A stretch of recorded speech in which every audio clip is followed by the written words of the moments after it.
সুনামগঞ্জের বিশম্বরপুর উপজেলার আওতাধীন ঘাগটিয়া গ্রামে একটি পরিত্যক্ত ঘর হতে আজ ভোররাতে সেনাবাহিনী এবং বিজিবির যৌথ অভিযানে বিপুল পরিমাণ ভারতীয় অবৈধ জিরা এবং ফুচকা জব্দ করা হয়।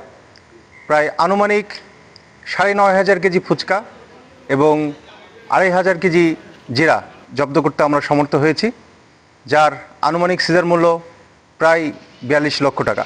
তো সীমান্ত সুরক্ষা, অবৈধ অনুপ্রবেশ এবং চোরাচালান প্রতিরোধে সুনামগঞ্জ ব্যাটালিয়ন ২৮ বিজিবির প্রতিটি সদস্য আপ্রাণ প্রচেষ্টা চালিয়ে যাচ্ছে।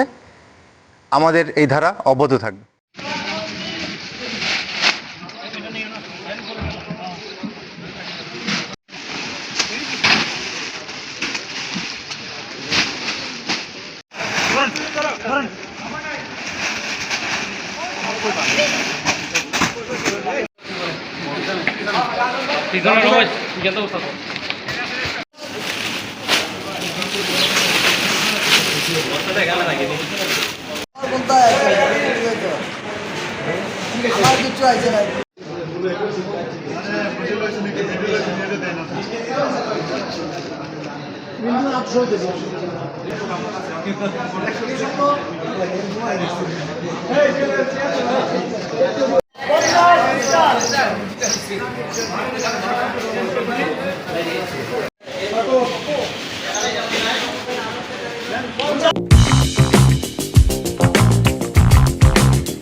যদি ৪৫ লাখ একটু আপওয়ার্ড